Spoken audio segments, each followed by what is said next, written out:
Olá, bem-vindos ao podcast da Tradição Diânica do Brasil, a TDB. Esse é um podcast que tem o objetivo de facilitar o acesso à informação sobre a religião Wicca e as suas práticas. Eu sou Totti Amptá, bruxo e sacerdote da deusa na TDB, e estarei com vocês nessa jornada. Eu sou Minerva Eine, bruxa dedicada na TDB, e no episódio de hoje convidamos a Mavesper Persikeruden para falar sobre uma peregrinação mágica que ela fez. Ela visitou 63 lugares sagrados pela Inglaterra, Irlanda, Escócia e País de Gales, e entender por que esses lugares são tão especiais. E, caso você ainda não tenha ouvido nossos episódios anteriores, a Mavesper é matriarca e fundadora da Tradição Diânica do Brasil e também minha iniciadora. Bem-vinda, Mavesper. Alô para todos que estão nos ouvindo. É um prazer estar aqui de novo com vocês para partilhar um pouco da minha vida de bruxa. E para iniciar, eu queria saber de você, Má, como foi que você resolveu fazer essa peregrinação pelos lugares sagrados da Inglaterra, Escócia, País de Gales, Irlanda? Como foi que você decidiu esses lugares? Foi um chamado da deusa? Como é que isso surgiu na sua mente? Na verdade eu não decidi nada, né? É como eu costumo falar, sincronicidade é a voz da deusa. Aconteceram várias coisas sincronísticas, quer dizer, coisas que aconteceram ao mesmo tempo e que têm um significado pessoal para mim, que se juntaram, então é a voz da deusa quando essas coisas acontecem. Então foi realmente uma questão sincronística. Isso aconteceu em 1997, eu já era praticante de Wicca há algum tempo, ainda pertencia ao grupo da Mirella Faur, a TDB só começou no ano seguinte, né? E eu acho que esse evento realmente marcou uma transformação minha na pessoa que ia fundar a TDB, mudou minha visão de sacerdócio, etc. Essa busca dessa peregrinação. Eu estava lendo nessa época um livro da Jean Shinoda Bolen chamado Caminho de Avalon. Eu estava no momento em que esse livro descreve, né? Que é aquele momento em que você se vê na crise da meia-idade. Né? Você fala assim,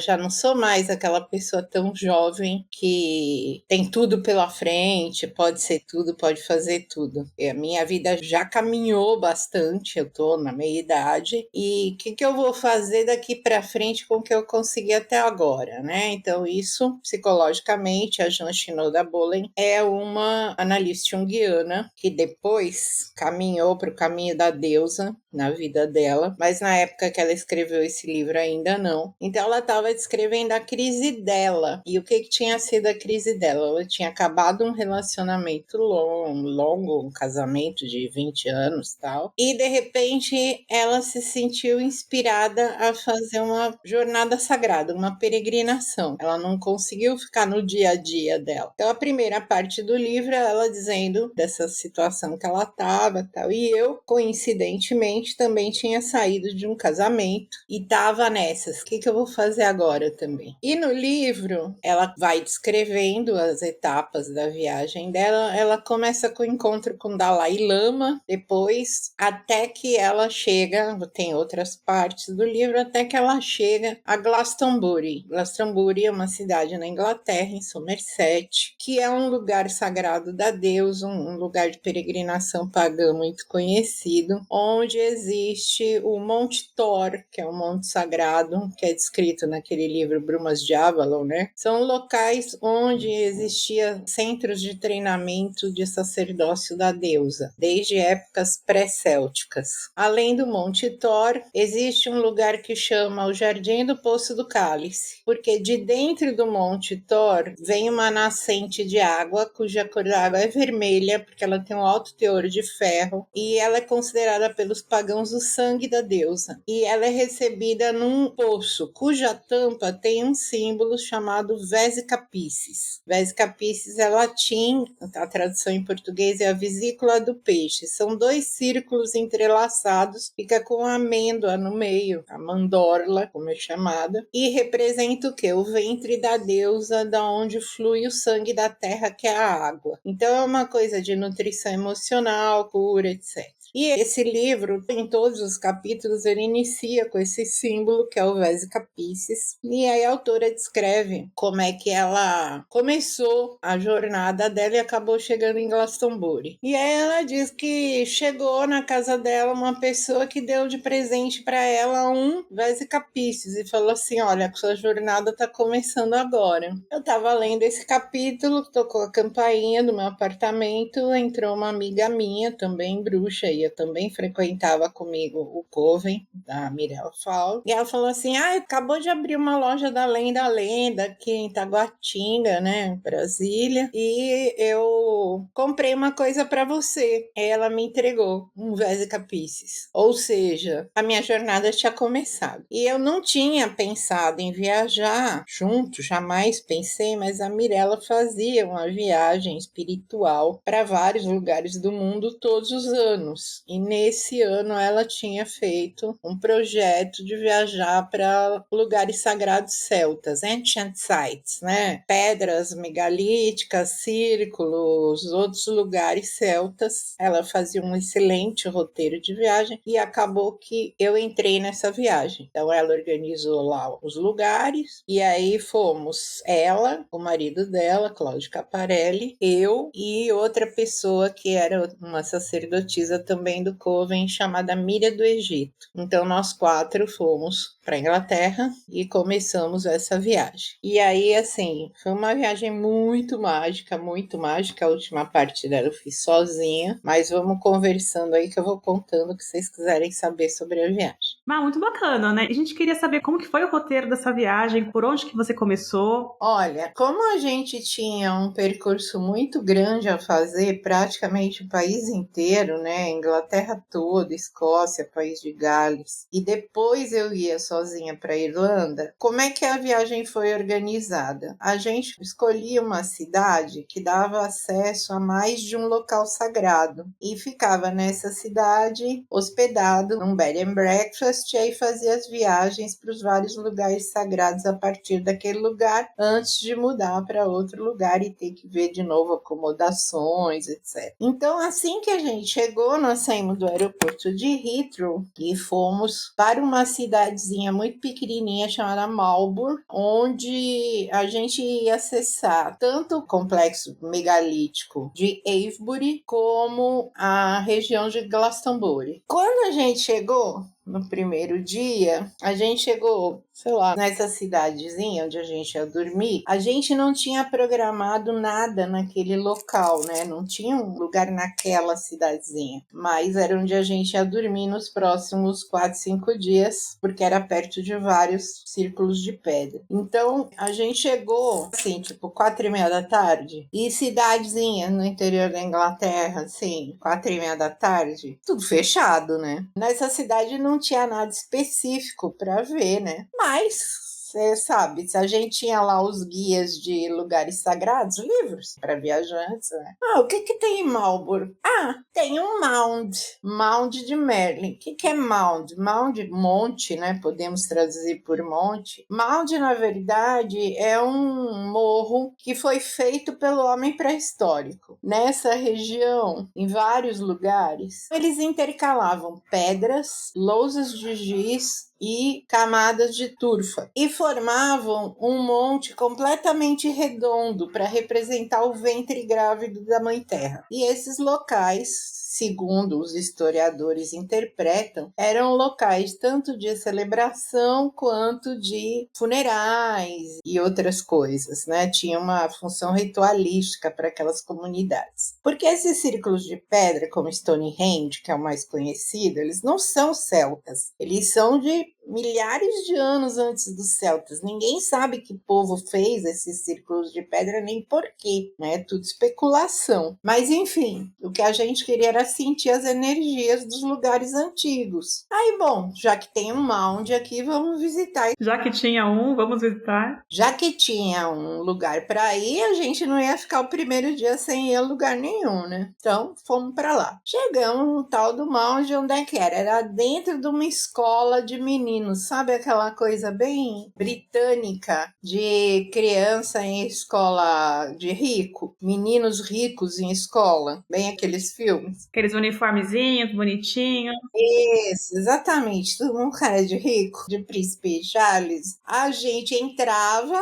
na escola e no fundo da escola era o Mount. Tinha acesso, né? Era um lugar de visitação na cidade. E, mas qual o tamanho desse mound, mais ou menos? Né? Então, esse era pequenininho, tipo um prédio de 2 andares, 3 andares, 3 andares. Então, você vai circulando assim, tem sempre um caminhozinho, né, pra você chegar no topo. E bom, vamos lá, vamos meditar no Mound, no topo da coisa, né? E como chamar Monte de Merlin, a proposta foi, vamos meditar para ver o que Merlin tem a dizer para nós. Só que a gente chegou lá no alto, e é o típico lugar de escola, né? Só tinha camisinha, um monte de garrafa de bebida, um lixão. Falei, cara, aqui não vai ser muito agradável sentar para meditar, né? Aí a gente voltou para o sopé do morro, escolhemos um lugar aleatório para sentar, e aí a gente sentou para meditar e a proposta era vamos meditar com Merlin. Como era a primeira meditação da peregrinação sagrada, vamos perguntar para Merlin o que a gente vai obter desta peregrinação. Aí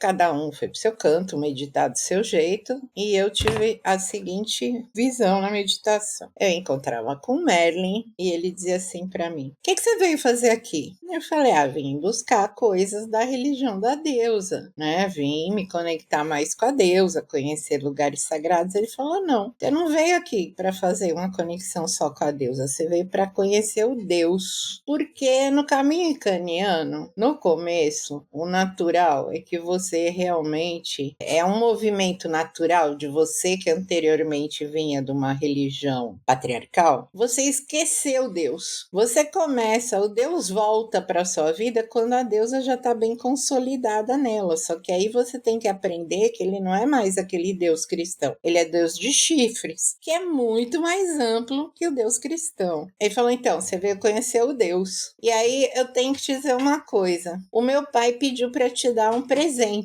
Você sabe quem é o meu pai? Eu falei, bom, na tradição cristã diziam que você é filho do diabo, mas eu sei que isso quer dizer que você é um filho de Quernunos, o deus de chifres. Ele diz, então, meu pai mandou te dar um presente. Então estica a mão direita, eu sentada, de olho fechado, com perninha cruzada, certo? Estica a mão direita até onde você alcançar, assim, na sua frente, e pega a pedra que o meu pai quer dar para você. Eu estendi a mão e realmente tinha uma pedra, de olho fechado. Peguei a pedra. Ele falou, abre os olhos e olha a pedra que o meu pai te deu. E a pedra era um sílex, né? Muito comum na região toda. Só que era a cabeça de um deus de chifres. Era um perfil perfeito de homem, com chifres de carneiro, aquele chifre enrolado assim. Um lado da pedra era branco e o outro lado era preto. E ele me falou, então, meu pai vai acompanhar você na sua viagem. Isso é para você ver, porque é o primeiro presente que ele tá te dando, ele vai te dar inúmeros. Eu vou dizer que eu terminei essa viagem com tantas maravilhas que aconteceram nessa peregrinação, esgotada emocionalmente, sabe? Porque quando milagre acontece uma vez, você já tem um choque. Quando acontece toda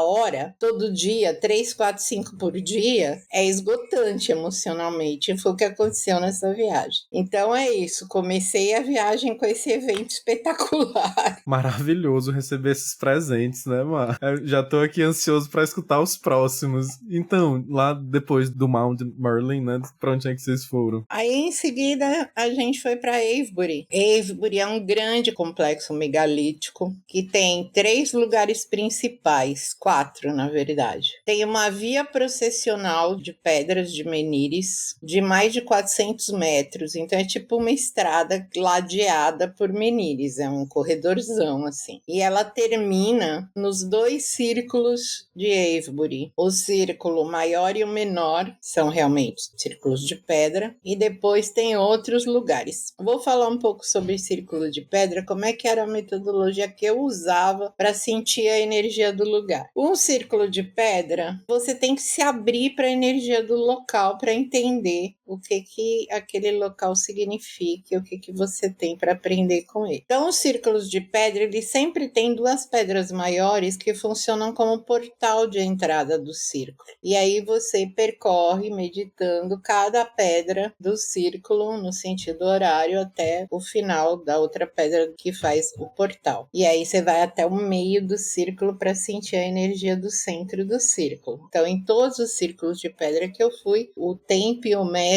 de sentir o local e receber as mensagens que eu tive nesses lugares foi esse. No círculo de Avebury eu vi uma coisa muito legal, tive uma visão lindíssima de como os xamãs celtas, né, célticos ou pré-célticos, se empoderavam dentro daquele círculo, porque eles desafiavam os raios e faziam uma dança com os raios. É realmente uma planície muito grande, na hora que tem uma tempestade deve cair raio pra caramba, mas a minha visão era essa, que os sacerdotes e as sacerdotisas faziam uma dança com os raios para se empoderarem com a natureza. Isso foi bem legal. Um outro lugar que também fica no complexo de Avebury é o Silbury Hill, que é o maior mound que tem na Inglaterra. Mesmo processo daquele pequeno que a gente tinha conhecido antes, né, de confecção, porém o Silbury é do tamanho de um prédio de 8 andares. É um barrigão, assim, da deusa no meio da planície. As planícies totalmente cobertas de trevo e papoula. Lindos campos, eu tava lá perto do solstício de verão, então realmente a natureza estava tudo verde, tudo bem legal, assim, de ver, muito bonito. E o Silbury, então, é esse lugar, o Montezão, né? E o último lugar, que é o Long Barrow, quer dizer, o túmulo comprido, que é um lugar realmente onde foram achados vestígios de pessoas que se acreditam que eram chefes, líderes, sacerdotes, sacerdotisas, gente importante que tinha sido levada para ser enterrada nesses lugares, né? Então a energia é muito legal. Avebury é um dos lugares que eu mais gostei, belíssimo, e é bem interessante, né? E sempre tem aquele negócio, né? A lojinha de souvenir, um restaurante,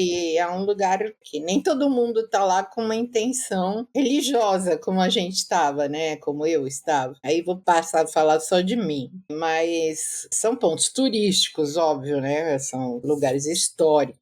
Então você tem todo tipo de visitante também nesses lugares aí. Então essa parada em Avebury foi muito interessante, é um lugar belíssimo. E Má, quais foram as grandes experiências desse lugar, assim, as coisas que você sentiu foram mágicas? Olha, os mounts, né, e o Silbury, por ser o maior deles, claro que ele te dá mais esse acesso. O que eles são? Eles são os lugares que se chamam os Montes das Fadas. Então, quando o povo das fadas, diz a mitologia das fadas, que quando eles se separaram do mundo dos humanos, a deusa criou mounds para eles entrarem, as colinas ocas. Então, seriam portais para entrada no mundo das fadas. Então, a principal experiência para mim, ali no Silbury Hill, foi essa conexão com o povo das fadas. E esses campos com as papoulas e o trevo de 3 folhas,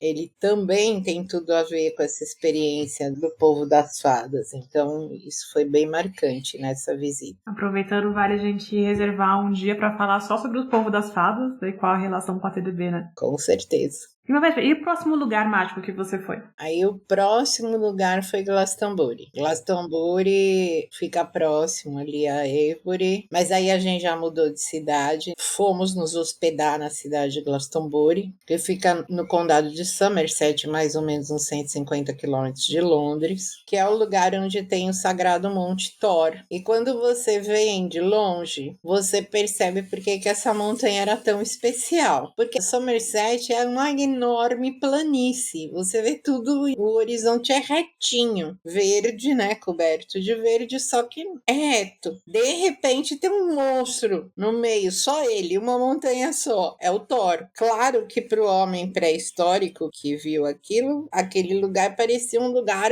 assim gigantesco, poderosíssimo, porque o Thor tem, sei lá, não sei se eu vou exagerar, 100 e poucos metros de altura. É grande. Então é tudo reto em volta, e aí tem ele lá que se sobressai como um grande falo ereto no meio de uma planície gigante. E o Thor, eu já tinha ouvido falar nele quando eu li As Brumas de Avalon e sabia que era um lugar de sacerdócio da deusa, né? E de dentro do Thor nasce uma fonte que vai parar num lugar que é o mais maravilhoso de Glastonbury, que se chama Jardim do Poço do Cálice, Chalice Well Garden. E o Chalice, o well mesmo, o Poço do Cálice, é um poço mesmo de águas que vem de dentro da montanha, e ele tem aquele símbolo que eu tinha ganho de presente, o Vesica Piscis, na tampa do poço, representando ali o útero da deusa, a água vermelha que sai dele, porque a água tem alto teor de ferro, representando o sangue da deusa que dá vida ao mundo, etc.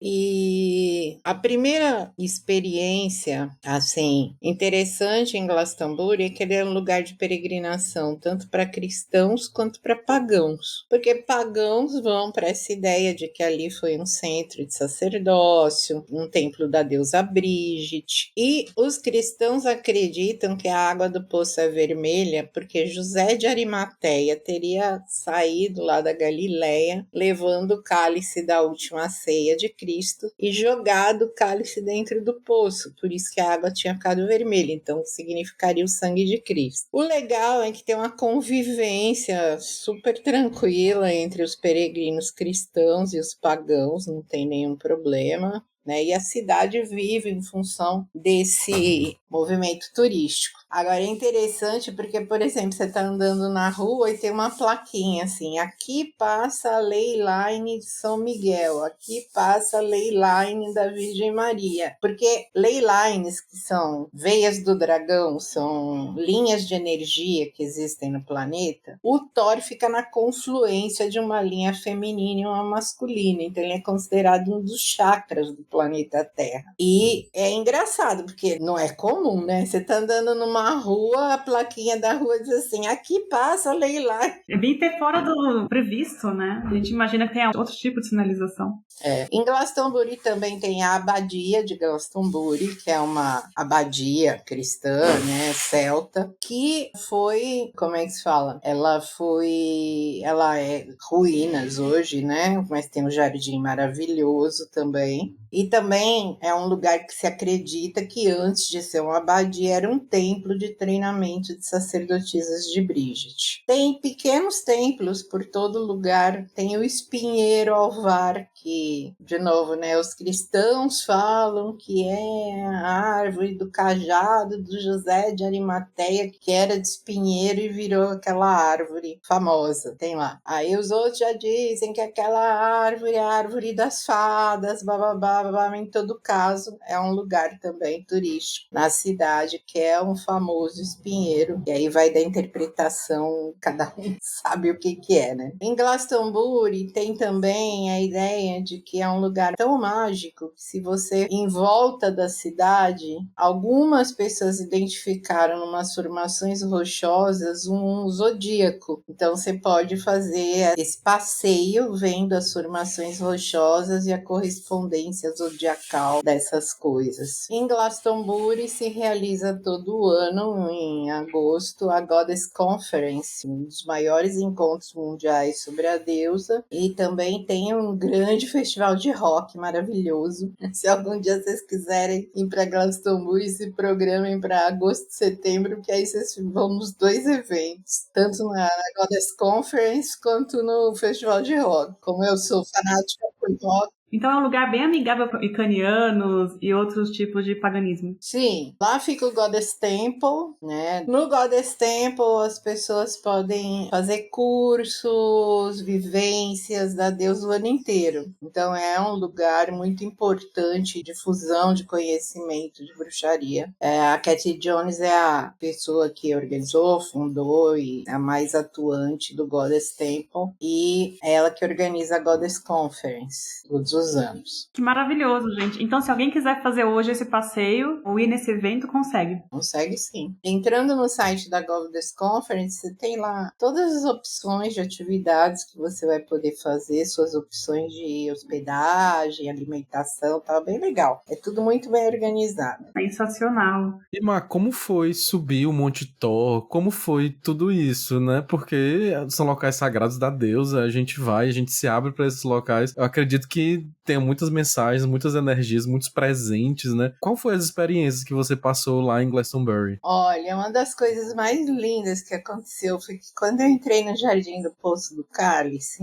todas as árvores, as plantas, elas falavam: ai, que bom que você voltou. Fazia tanto tempo que você não estava aqui. Era uma sensação de voltar para casa, sabe? Lindíssima. Outra coisa muito importante que aconteceu, a gente ficou 3 dias em Glastonbury, né? Então, essa foi o primeiro dia, essa foi a primeira impressão. Aí subimos o Thor, isso era véspera de Lita, do dia do solstício de verão. E aí a gente decidiu que ao meio-dia do Lita, a gente ia estar no alto do Thor de novo, para celebrar a Lita lá. É cansativo subir o Thor, não é fácil não. Tem uma via espiral, né, mas é íngreme. São calçadas, não pensa que você tem que escalar o morro, não. Você vai andando, mas não é tranquilinho, né? E no primeiro dia, tá, fomos lá, senti uma energia, tal. No segundo dia, que era Lita, meio-dia, então a gente tava lá no alto do Thor. Agora note bem, verão inglês, certo? 8 graus de temperatura, chovendo torrencialmente, que a gente tava assim com roupa de nylon, né? Porque senão não tinha jeito de andar na rua. Se eu fosse depender de guarda-chuva, não conseguia, porque o guarda-chuva virava do avesso naquele lugar cheio de vento lá no alto do morro, né? Então é aquela coisa, você vai andando na chuva e fala assim, ó, o auge do verão inglês, né? Aí a gente entrou e no alto do Thor tem uma torre em ruínas, só tem as 4 paredes dessa torre, né? Só que o que aconteceu? As pessoas que estavam para celebrar Lita no alto do Thor eram muitas, né? Eram tipo umas 50 pessoas. E todo mundo entrou ali na torre para ficar mais resguardadinho do vento, daquela coisa. E aí eu vi uma das coisas mais lindas que eu vi na viagem, que foi uma orquestra de didgeridus. Eu não sei se vocês conhecem esse instrumento musical. É uma flauta gigantesca feita de um tipo de bambu que é comido por formigas. E aí ele fica oco, assim, é um instrumento dos aborígenes australianos. E ele tem um som que é chamado a canção da terra. Ali eu não conhecia didgeridoo, conheci nesse dia e me apaixonei por didgeridoo pelo resto da vida. E ali então tocou uma orquestra de 20 didgeridoos dentro da torre. E eu acho que é importante dizer que o didgeridoo ele tem um som bem grave, né? Ele é uma flauta, mas é com esse som bem grave. Imagina aí 20 didgeridoos tocando, o poder que aquilo tem físico, sabe? Porque quando o grave toca, ele treme a gente, assim. Ele dá uma vibração no nosso corpo mesmo, né? Porque é o grave batendo. mais, né, maximizado pelo fato deles estarem dentro da torre, né? Que não é grande a torre, gente, o espaço quadrado dela, assim, deve ter o quê? Uns 40 metros quadrados no máximo, né? Então, naquele espaço, fazendo o eco do didgeridoo lá dentro, era o próprio som da Mãe Terra mesmo, maravilhoso, né? Então, foi uma experiência muito legal. E aí, no último dia, eu tive a melhor experiência no Jardim do Poço do Cálice, que começou assim, a gente foi fazer uma oferenda no poço, muitas pessoas fazem oferendas nesses lugares, né? Depois tem um lugar que você para beber a água da fonte, ficam lá uns copos, tal, você pode usar ou pode beber com a mão. Sai da boca de um leão, tem um leão de ferro, assim, que concentra a corrente para ficar mais fácil de beber, que a fonte jorra constantemente, né? Não tem liga-desliga. Então, a gente primeiro fez oferenda lá em cima, no poço, aí vai descendo, porque o jardim é em patamares, assim, né? Vai acompanhando a descida da água. Quando eu cheguei na parte de beber a água, a deusa falou assim, vou te dar um presente. Não usa o copo, pega com a mão. Aí ela falou assim, porque eu vou te mostrar o que você é. Falei, tá bom. Peguei a água, né? Quando eu vi a água, eu vi um brilho dourado, eu fechei a mão, assim, instintivamente. Eu recebi uma tesourinha, um berloque, no formato de uma tesoura aberta. Ela falou assim, então, essa tesoura é porque você é uma Wiccan, uma moldadora. É por isso que eu tô te dando esse presente. Porque se eu continuasse no grupo da Mirella, eu não teria me tornado icaniana. Teria ido pro caminho só da deusa, como é o grupo dela. Né? Se desenvolveu a partir dali. Ali já ficou marcado que eu ia praticar o Wicca. Aí guardei meu presente, né? Aí quando eu cheguei na piscina, porque onde termina, onde as águas da fonte são armazenadas, tem duas piscinas redondas entrelaçadas como um Vesica Piscis, é a piscina do Vesica Piscis. E ali do lado, quando eu cheguei lá, chovia muito, né? Era tipo um dilúvio. Aí eu cheguei, abracei uma árvore, assim, me encostei numa árvore e percebi que era um salgueiro, um chorão, árvore de Brigitte, né? Aí eu olhei pra Deus, aquela água escorrendo assim na minha cara, e eu comecei a chorar, muito emocionada. E falei para Deus, olha, por que tanta água, mãe? A água da fonte, a água da chuva, o salgueiro, a taça, porque eu tinha levado minha taça, né, para abençoar nas águas do Chalice. Aí ela falou assim, porque eu quero que você diga isso para as pessoas. Eu quero, quando te perguntarem quem é a deusa que você venera, eu quero que você responda, ela é água, porque é só isso que eu sou, água, porque água é fonte da vida. Então, assim, foi um dos presentes mais bonitos que a deusa me deu na vida, dizer isso para mim, que era água. E assim foi em Glastonbury. Aconteceu também outra coisa interessante na abadia. Quando a gente foi visitar a abadia, eu tava meditando em cada árvore. Então eu tava numa bétula. A bétula é a árvore do sacerdócio. E essa árvore falou que tinha um presente para mim no jardim da abadia de Glastonbury. Ela falou assim, mas não é comigo não. Você vai lá naquela outra árvore. Essa outra árvore não era uma árvore nativa da região. Era um cedro do Líbano. Eu não sei se vocês conhecem essa árvore. O cedro do Líbano é uma árvore grande, assim, ela tem vários troncos, mas eles se unem embaixo, né? Como se fossem várias árvores em uma, né? E aí era alto, assim, né? Essa parte única do tronco era mais alto que eu, então eu não enxergava a parte lá de dentro. Aí a deusa falou pra mim, põe a mão aí dentro e pega o seu presente. Eu falei, cara, não sei nem onde eu vou pôr a mão.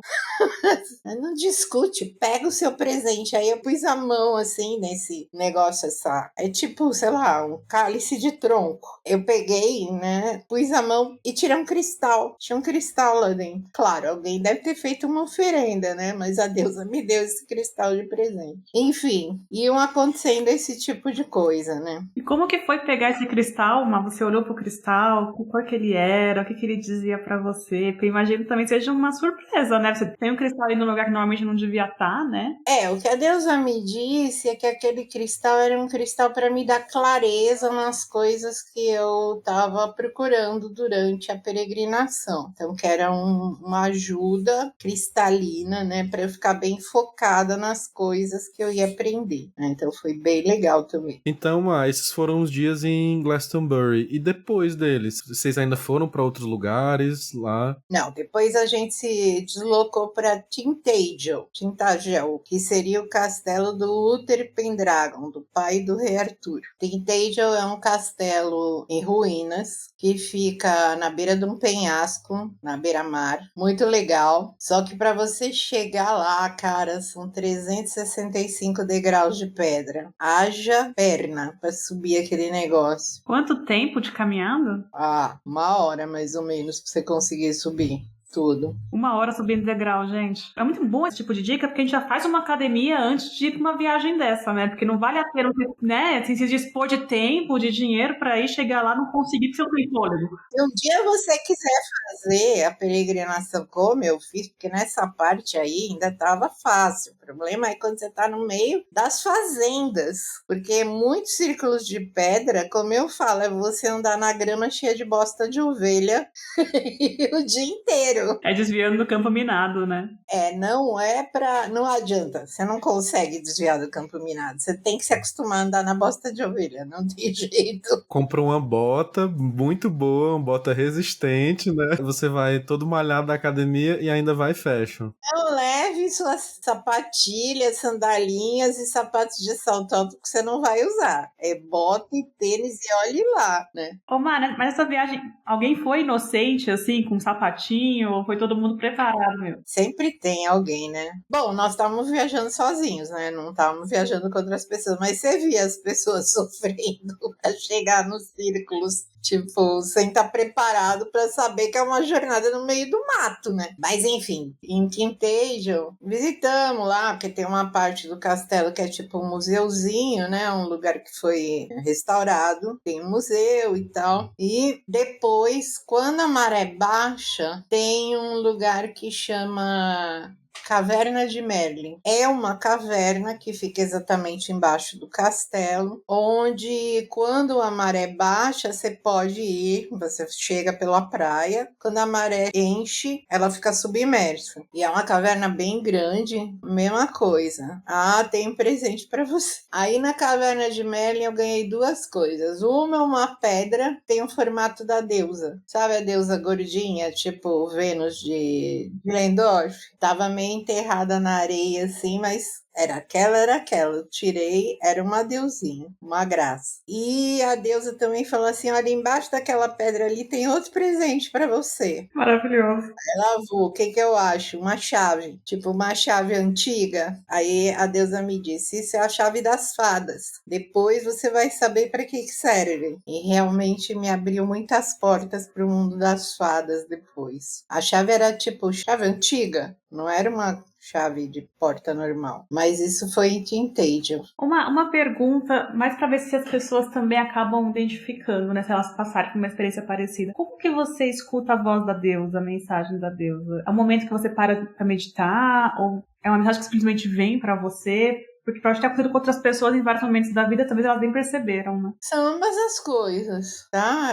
Tanto quando você medita, a deusa fala com você, quanto às vezes está acontecendo alguma coisa, a deusa te dá um toque, é isso aí, né? É uma ideia que surge na sua cabeça, uma inspiração. É literal, a deusa fala comigo, né? Uma vez eu tenho um iniciado que diz que quando ele foi se dedicar comigo, ele me ouviu fazer um planejamento lá que eu ia dedicar várias pessoas no mesmo dia para o ritual. E diz que no dia seguinte eu acordei e falei assim: ai, gente, não vai ser daquele jeito que eu tinha falado ontem, não. A deusa falou comigo, mandou mudar isso assim, assado. E diz que ele pensou: cara, essa maluca pensa que fala com a deusa. Onde que eu vim amarrar o meu burro? Aí depois, né, que ele se iniciou, que ele aprendeu como a gente aprende a ouvir a deusa, ele falou: imagina, eu não sabia que a deusa ia falar comigo, né, que era literal, eu achei que você era doida. Não, é literal. A deusa fala mesmo. E fala pelos cotovelos. Basta você se abrir para ouvir. Maravilhoso. E Má, pra onde mais você foi que você sentiu, assim, uma conexão especial? Olha, a gente foi realmente para 63 lugares sagrados. Às vezes era só um menir ou só um dolmen, né? Que é aquele trilito, 3 pedras. Às vezes eram círculos. Cada círculo a gente usava aquele método de entender como é que o círculo funcionava. E eu acho que os mais, assim, mais importantes para mim, as experiências mais legais, foi um lugar chamado Castle Rig Stone Circle, maravilhoso, onde aconteceu uma coisa assim incrível. Eu tava num momento de desempoderamento como mulher, né? Como eu falei no começo, eu tinha acabado de sair de um casamento, estava num momento difícil. Quando eu cheguei nesse círculo, eu fui meditando em cada pedra e às vezes nos círculos de pedra as pessoas derrubaram os menires, então a pedra tá deitada no chão. E eu cheguei numa pedra de Castle Rig que era desse tipo, né? Tava deitada. A deusa falou assim: deita nessa pedra e medita deitada. Aí a deusa foi me falando tal que para eu recuperar meu poder pessoal, eu tinha que recuperar o poder da menina que eu fui na época da menarca, da primeira menstruação. Aí ela falou assim: quantos anos você tinha? Eu falei: 11 anos. Ela falou: então, você tem que recuperar esse poder que você tinha aos 11 anos. Isso eu deitada numa pedra, de olho fechado, meditando num lugar que não tinha ninguém, só tinha nós 4 que estávamos viajando juntos. Aí ela falou assim: tudo bem, eu vou te mostrar uma menina de 11 anos. Nisso, eu continuei deitada meditando e eu ouço um barulho de criança. Quando eu abri os olhos, eu vi que tinha chegado um ônibus escolar de excursão e tinha 2 meninas do meu lado, olhando para mim, me perguntaram o que eu estava fazendo deitada na pedra. Aí eu respondi que eu estava meditando. Aí eu olhei para as meninas e falei assim: quantos anos vocês têm? Elas falaram 11. A deusa literalmente me mostrou que era uma menina de 11 anos. Então isso aconteceu em Castle Rig. Todo lugar tinha uma experiência extraordinária. Agora teve uma experiência muito legal em Callanish. Callanish é nas Ilhas Hébridas, na Escócia. E para chegar lá, nós pegamos um overcraft, sabe aqueles barcos que andam em colchões de ar, mas um barco grande, né? Tipo para centenas de pessoas. E leva uma meia hora para chegar na ilha. E uma das coisas mais legais que aconteceu foi que eu pude ver uma baleia. De repente eu vejo uma coisa assim, pensei, tem um prédio passando, tem um arranha-céu se levantando do mar. Era a baleia, era uma baleia cinza, gigantesca, né? A sensação que você tem de ver aquele bicho pulando de dentro da água e voltando, realmente é que um arranha-céu tá subindo e descendo. Muito legal. Aí chegamos lá, a ilha é só pedra, ovelha e bosta de ovelha, só tem isso na ilha, né? E gente que mora lá. Aí nós chegamos no círculo, lá é bem isolado, é um lugar que realmente só tem turista que vai especificamente ver esse círculo de pedra, que é o segundo maior da Inglaterra, ele só perde para Stonehenge. E é lindíssimo. E aí eu fui meditar e eu vi uma coisa muito linda.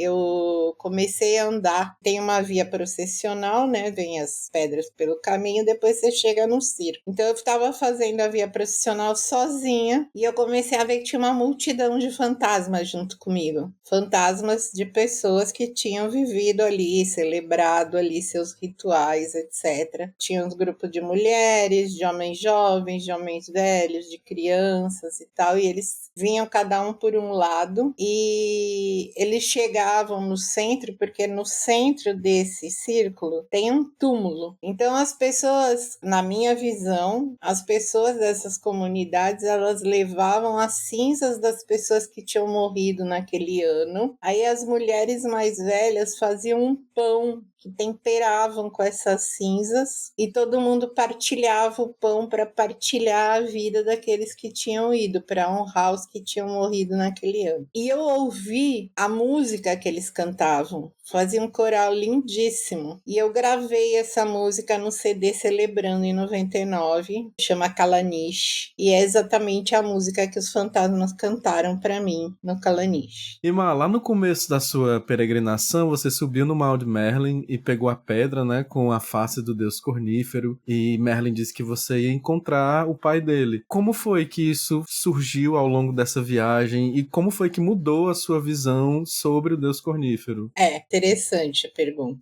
Foi nessa viagem que eu percebi que eu realmente era pagã. Porque no começo, quando você entra no paganismo, você começa a se ligar na história que o deus de chifres não é o diabo, mas tem um medinho do diabo no meio da sua percepção das coisas. Então eu tinha me tornado pagã, eu tinha entrado na bruxaria em 91, então eu já tinha mais de 6 anos de prática de bruxaria, mas aí a gente foi no Museu de Bruxaria da cidade de Boscastle. Boscastle é o maior museu de bruxaria do mundo, e você tem assim, coisas de witchcraft, bruxaria antiga mesmo, campesina da Inglaterra, e assim, a energia é pesadíssima nessa parte da witchcraft, né? Por exemplo, é inesquecível isso. Eu lembro de uma maldição que tinha. Era um sapato de noiva, um sapato forrado de cetim branco. E a bruxa tinha feito o quê para amaldiçoar a noiva? Ela botou um ninho com passarinhos, 4 passarinhos, né, recém-nascidos, saídos do ovo, tinha até as casquinhas do ovo junto. Só que ela derramou cera quente neles. Então eles foram transformados numa visão de agonia, né, daqueles bichos morrendo em dor extrema dentro do sapato da noiva. E aí um prego cravado atravessando o sapato da noiva. Então vocês verem, tem coisas assim pesadíssimas de bruxaria, que é interessante e tal, mas assim, quando entra a parte de Wicca. Quando entra a parte de Wicca, você até respira melhor, né? Muito mais light a energia. Só que aí nessa parte, antes logo de você entrar na Wicca, tem uma sala central que tinha uma vitrine de vidro assim no centro da sala com vários manequins, cada um com uma roupa. Um era Baphomet, o outro era o Diabo Cristão, o outro era Cernunnos, o outro era Pan. Aí eu olhei para todos e, num primeiro momento, o automático dizia: ai, para que botar o diabo aqui para falarem que bruxa escultou o diabo? E aí o Deus olhou para mim e falou assim: mas eu sou o diabo também. Foda-se, você não é pagã? Por que isso é importante? E aí eu percebi que eu tinha me tornado realmente pagã, porque não era mais importante que ele fosse ou não fosse o diabo. Ele é também o diabo cristão, do mesmo jeito que ele é Jesus Cristo. O Deus Chifres é tudo do Deus. Então ele é o diabo cristão,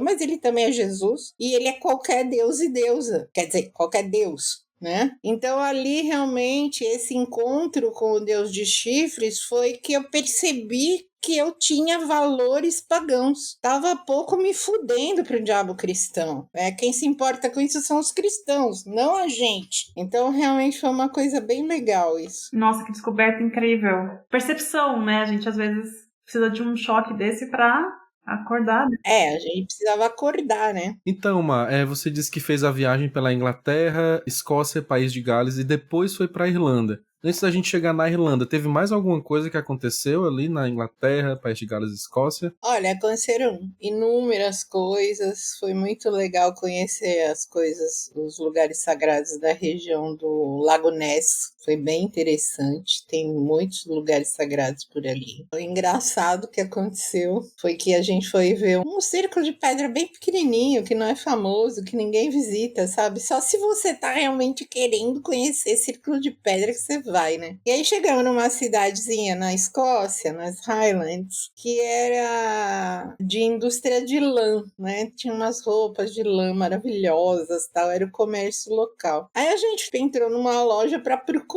a tal pedra, né, que nós viemos visitar, né? A moça olhou para mim e falou assim: de onde que você é, moça da loja? De onde você é? Eu sou do Brasil. É, do Brasil? Ah, tô de férias. E o que você veio fazer aqui nessa cidade tão pequena, na Escócia e tal? Eu falei: vim conhecer tal lugar, né, o Círculo de Pedra e tal. A mulher falou assim: nossa, você deve ser rica, né? Viaja de tão longe para vir ver uma pedra. Aí a viagem para a Irlanda é o ponto alto dessa viagem, é o ponto mais alto dessa viagem, né? Porque eu me separei das outras pessoas porque eu sabia a deusa Dano, que é a deusa mais importante, minha deusa pessoal mais próxima, a deusa mãe dos Tuatha Dé Danann, né? Uma deusa fada, mãe de Brígite. Era muito importante para mim essa viagem. Eu sabia que era um encontro com Dano. E onde que eu tinha que ir? No único lugar conhecido de culto a Dano, os Papes Danu, os Papes Anu. Os seios da deusa Dano. São duas montanhas gêmeas que ficam no County Kerry, numa cidade chamada Killarney, na Irlanda. São duas montanhas idênticas e parecem seios. E se sabe, tem um registro histórico, que lá era praticado o culto à deusa Dano. E eu sabia que eu tinha que ir no sopé dessa montanha, fazer um ritual para Dano, porque ela ia me dizer alguma coisa. E eu me separei das pessoas em Inverness, né, na capital da Escócia, voltei para Londres, tomei um avião para Dublin, passei uma noite em Dublin e no dia seguinte eu peguei o trem para Killarney. Cheguei em Killarney e achando que era um ponto turístico, que eu ia achar fácil a tal da montanha. Ninguém sabia onde que era a porra da montanha. Falei, gente do céu, como é que eu vou? Eu preciso ir nessa montanha. Eu tinha 4 dias, porque aí eu já tinha que voltar para Londres, porque já era minha volta para o Brasil. Falei, gente, bom. Aí eu sei que eu segui um monte de excursão, porque Killarney é um lugar belíssimo, que é o Parque Nacional da Irlanda, fica no sul da Irlanda, e tem montanhas altíssimas, é um lugar muito procurado para montanhismo, né? Só que quando eu cheguei em Dublin, o que tinha acontecido? Me falaram assim, você não vai encontrar hospedagem em Killarney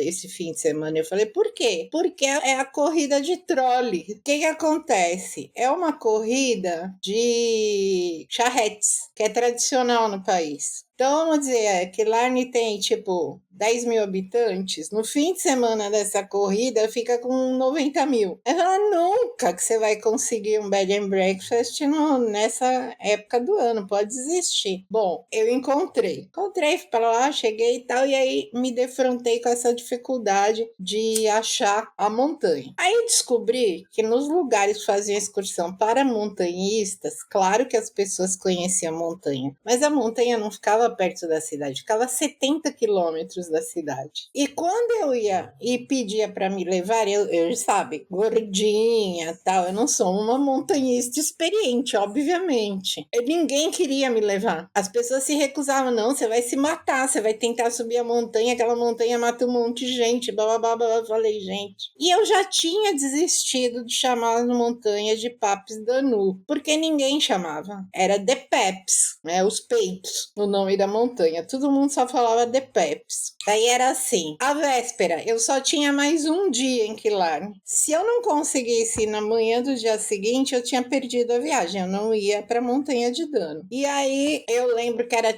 11 horas da noite, tava sol ainda, eu fui num restaurante comer. Aí eu olhei pra cima e falei assim, deusa, tô cansada, não vou chegar aqui e morrer na praia. Cara, você me trouxe tão longe, eu preciso resolver isso, precisa alguém me dar uma luz de como chegar nessa montanha. Eu fiz minha parte, cadê a sua? Nisso parou um táxi na minha frente. Detalhe, táxi lá não para na rua para as pessoas, tem pontos de táxi. O táxi parou, desceu um velho, 70 e poucos anos, olhou para mim e falou assim, e a senhora tá querendo ir no Papes Danu? Eu falei, sou. Ainda falou o nome certo.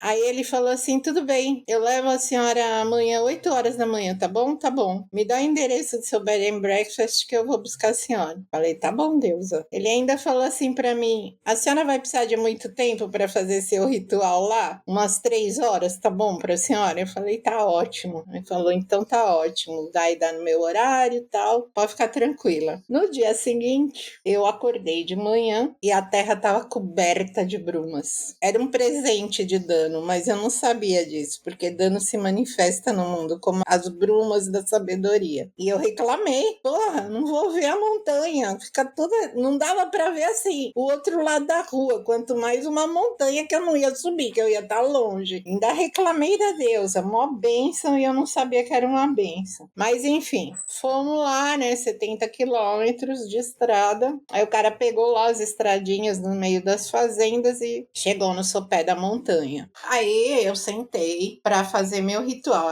tudo encoberto de brumas. Aí eu peguei lá uma pedra e comecei a pôr as coisas que eu tinha levado de oferendas, né? Grãos do Brasil, coisas que algumas pessoas tinham me pedido para levar, mecha do meu cabelo, né? Que era oferenda para deusa, esse tipo de coisa. Acendi vela, acendi incenso. De repente veio um cara que era o dono da fazenda que eu tava dentro. Falei, putz, o cara vai reclamar que eu tô fazendo ritual nas terras dele. Ele olhou para mim e falou assim: ah, pode ficar tranquilo, faz seu ritual tranquilo, os antigos aqui são muito bem-vindos, são honrados. Eu falei, ah, legal, né? Aí tava o cara lá com aquele bando de ovelha atrás dele, mas enfim, na hora que o ritual foi prosseguindo, se recortou assim um retângulo, que nem uma janela nas brumas, e eu pude ver a montanha perfeitamente. Aí eu fui meditar com a deusa, afinal, por que que eu peregrinei e tinha que vir aqui? Aí ela olhou pra mim e falou assim, olha, você veio aqui para aprender que você é minha sacerdotisa. Claro que você podia ter feito isso na Feira do Guará, em Brasília. Você não precisava vir até aqui, mas fala a verdade, é divertido. Aí ela falou, eu vou transformar você numa iniciadora. É isso que você veio fazer aqui. E aí eu vou te dar esse presente aqui agora. Eu te torno uma nutridora. E ela falou assim, e eu vou dar o presente do jeito certo. 2 raios de sol, quando ela me disse isso, brilharam em cima dos 2 cumes dos pepes. Só